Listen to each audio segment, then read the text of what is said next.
Breaking news mga kabayan, Israel umatake sa airport ng Yemen. Pangalawang breaking news, mahigit 1,000 sundalo ng North Korea nawalan ng buhay sa pakikipaglaban sa Ukraine. Pangatlong breaking news, Israel nangakong uubusin ng Houthi. Bago tayo magumpisa, baka pwede pa like ng video na ito. Malaking bagay na to sa aming mga content creators. Maraming salamat po.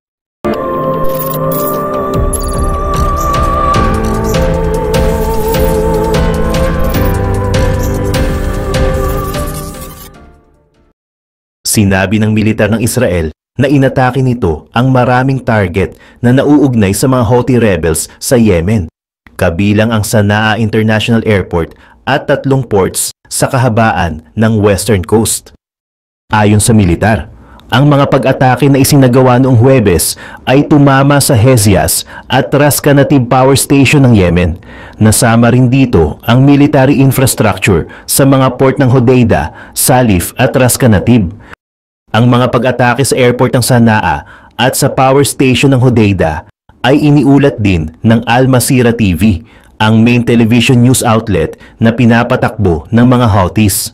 Batay sa outlet, 2 tao ang napatay sa mga pag-atake sa nasabing airport at 1 tao naman ang namatay sa mga pagtama ng mga pag-atake sa daungan, habang 11 naman ang nasugatan sa mga pag-atake. Ang Yemeni journalist na si Hussein al-Bukaiti ay nagsabi sa Al Jazeera na ang pag-atake sa paliparan sa kabisera ng Sana'a ay nakatarget sa isa sa mga control tower nito na nakapag-disrupt sa mga operasyon. Lahat ng pag-atake ng Israeli, laban man ito sa Yemen o Gaza, ay ituturing ng mga puwersang Yemeni bilang isang escalation. At naniniwala ako na ang hukbo ng Yemeni ay maaaring magsagawa ng isang malaking pag-atake laban sa Israel, pahayag ni al-Bukaiti. Samantala, si Mohammed Al-Attab, isa pang mamamahayag mula sa Yemen na nakipag-usap sa Al Jazeera, ay nagsabi na hindi ito ang unang pagkakataon na inatake ng mga puwersa ng Israel ang paliparan ng Sana'a. Ayon sa kanya, ang airport ay binomba ng more than 1 occasion at ito ay na-rehabilitate. Dinagdag din niya na sa ngayon ay wala pa namang mga ulat ng casualties. Samantala, sa iba pang mga balita, sinasabing mahigit sa 1,000 mga sundalo ng North Korea na ipinadala sa Russia ang napatay o kaya naman ay nasugatan sa pakikipagdigmaan nito sa Ukraine. Sinasabing unang lumitaw ang balitang ito matapos maganap ang pahayag ni Ukraine President Volodymyr Zelensky tungkol sa ipinadalang sundalo ng North Korea sa Russia para makakuha ang mga ito ng experience sa actual combat na nagaganap sa pagitan ng bansang Russia at Ukraine. Ayon naman sa Joint Chief of Staff ng South Korea, ito umano ang mga impormasyon na kanilang nakalap mula nang magpadala ng sundalo ang North Korea. Sinasabi din kasi na nasa mahigit sa 1,000 mga sundalo ang inilagay ng North Korea sa mga border ng Ukraine at Russia. Ayon pa sa ilang mga ulat, sa kasalukuyan daw ay plano din ng North Korea na dagdagan pa ang mga sundalo na kanilang ipadadala sa Russia. Ayon sa ilang pahayag, sinabi ng North Korea na itinatanggi nila na nagpadala sila ng mga sundalo sa Russia. Ngunit kalaunan, inamin din nila na may mga sundalo na silang sumasabak sa gera. Ang ugnayan na ito ng 2 bansa ay ikinabahala ng international community, gawa ng ang dalawa ay parehong mayroong paglabag sa batas, kagaya na lamang ng mga implikasyon para sa seguridad ng rehiyon at mga posibleng paglabag sa mga UN sanctions. Mula naman sa isang joint statement ng mga foreign minister ng ilang mga bansa, kabilang na ang US, Japan at Australia, kinondena nila ang ginagawang pagsuporta ng North Korea sa pakikipagdigmaan ng Russia sa Ukraine, kung saan binansagan nila ito bilang isang dangerous expansion of the conflict. Sa iba pang mga balita, nangako ang Israel na sisimulan ang pag-target sa mga leaders ng Houthis na suportado ng Iran sa Yemen. Isang malaking escalation matapos i-claim ng teroristang grupo ang responsibilidad para sa sunod-sunod na pag-atake gamit ang kanilang mga missile at drone. Ayon kay Israel Katz noong Martes, katulad umano ng pag-take care nila kay Yahya Sinwar sa Gaza, Ismail Haniyeh sa Tehran at Hassan Nasrallah sa Beirut, haharapin din daw nila ang mga leaders ng Houthis sa Sanaa o saan man sa Yemen. Ang pagpapalitan ng mga opinyon ay dumating habang ang mga rebelding Houthi ay nagpaputok ng isa pang ballistic missile sa Jewish state noong Martes ng umaga na nag-trigger sa mga alarm sa gitna ng bansa. Ayon naman sa Israel Defense Forces na nagawa nitong harangin ang missile gamit ang long-range Arrow air defense system nito bago ito pumasok sa Israeli airspace. Walang nasugatan sa mga pag-atake, ngunit isang tao ang malubhang nasaktan sa pagmamadali upang humingi ng kanlungan at isang maikling pagkasindak ang namuo sa buong lungsod. Noong Biyernes, 60 mga tao ang nasugatan matapos sumabog ang isang Houthi missile sa isang playground sa Tel Aviv. Humigit kumulang 200 missiles at 170 drones ang inilunsad ng Houthis sa Israel noong nakaraang taon. Ang Defense Minister ay naglabas din ng banta sa Iran kung saan nangangako ito na sino mang mag-sponsor ng Houthi terror sa Hodeidah o Sanaa ay magbabayad ng full price.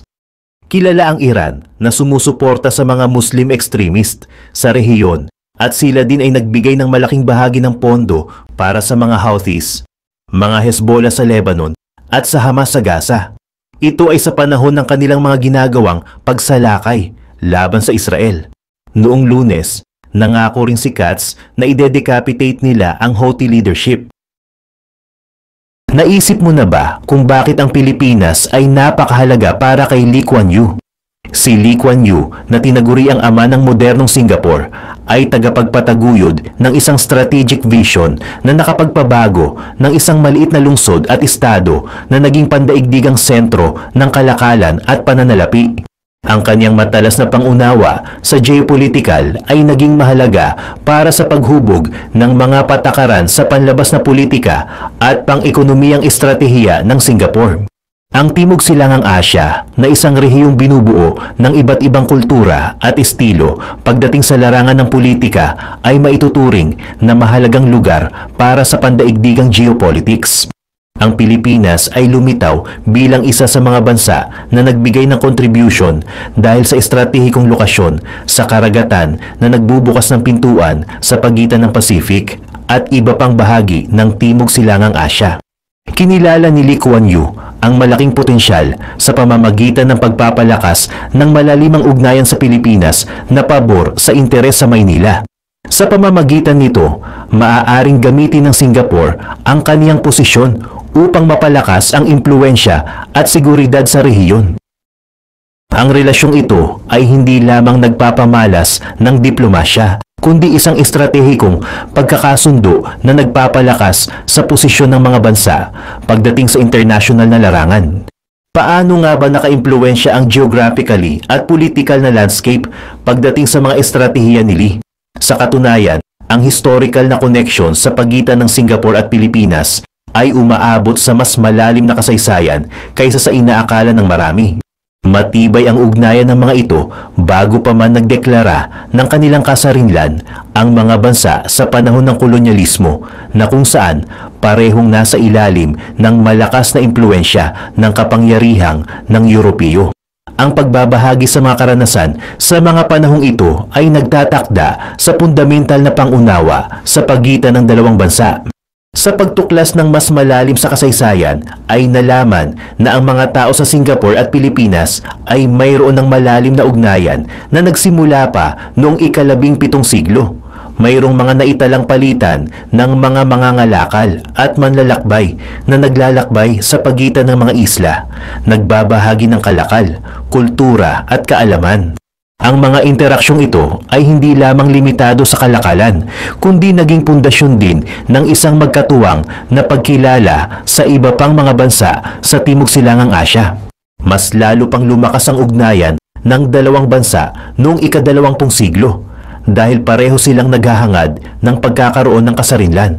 Madalas na nagkikita ang mga lider upang pag-usapan ang mga estratehiya at magbahagi ng mga pananaw na makakatulong sa kanila upang harapin ang mga hamon ng self-governance at decolonization. Ang yugtong ito ay mahalaga dahil nagtakda ito ng entablado para sa diplomasya at ekonomikong ugnayan na magkakaroon ng magandang bunga sa hinaharap.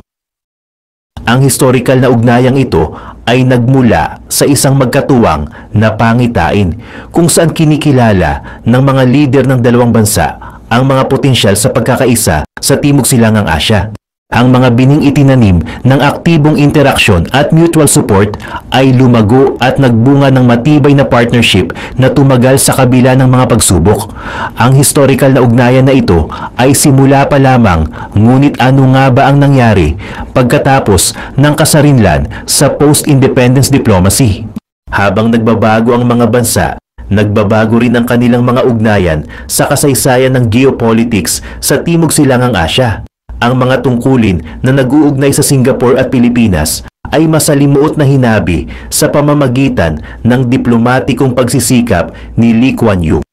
Matapos ang kasarinlan ng Singapore noong 1965, kinilala ni Lee ang kahalagahan ng pagkakaroon ng malakas na alyansang pangrehiyon. Ang kaniyang mga plano ay humantong sa serye ng mga pakikipag-ugnayan na magpapatibay sa relasyon ng dalawang bansa. Ang unang opisyal na pagbisita ni Lee Kuan Yew sa Pilipinas noong 1974 ay nagmarka sa simula ng mahalagang yugto ng ugnayan ng dalawang bansa. Noong panahong iyon ay bumisita si Lee kay dating Pangulong Marcos. Sa kabila ng politikal na kaguluhan sa panunungkulan ni Marcos, ang dalawang pinuno ay parehong sumang-ayon sa kahalagahan ng isang matatag at maunlad na Timog Silangang Asya. Ang pagpupulong na ito ay naging daan sa pagkakaroon ng kooperasyon na nakatuon sa mutual economic growth at stability. Sa mga sumunod na taon, ang interaksyon ni Lee sa mga sumunod na leader ng Pilipinas ay nagbigay diin sa pagpapatibay ng diplomasya at iba pang kasunduan na maaaring gawin. Noong 1992, sa ilalim ni Pangulong Fidel V. Ramos, pumirma ang dalawang bansa ng Singapore-Philippines Free Trade Agreement, isa sa mga unang free trade agreement ng dalawang bansa. Ang kasunduang ito nagpapakita ng magandang vision ni Lee sa ekonomikong symbiosis bilang batayan ng diplomatic relations. Bukod dito, ang diplomatikong estilo ni Lee ay tumutukoy sa kanyang pagsisikap na maunawaan ang mga kultural at political na nuances ng Pilipinas. Ang kaniyang mga pagbisita ay kadalasang kasama ang mga sesyon sa mga lokal na business leaders at policy makers na nag-uusap tungkol sa urban development at defense cooperation. Ito ay hindi lamang patungkol sa pagtataguyod ng formalidad. Ito ay mga estratehikong hakbang na nagdudulot ng mas malalim na pangunawa at respeto sa pagitan ng dalawang bansa.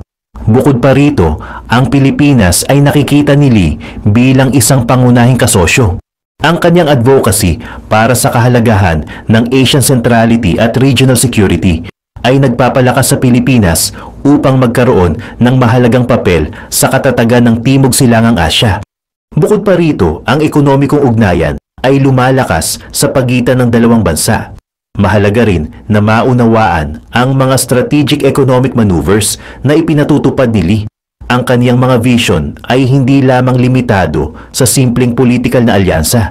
Nakatuon din ito sa malalim na symbiotic na ugnayan na nagpapatibay sa katatagan at kasaganaan ng rehiyon.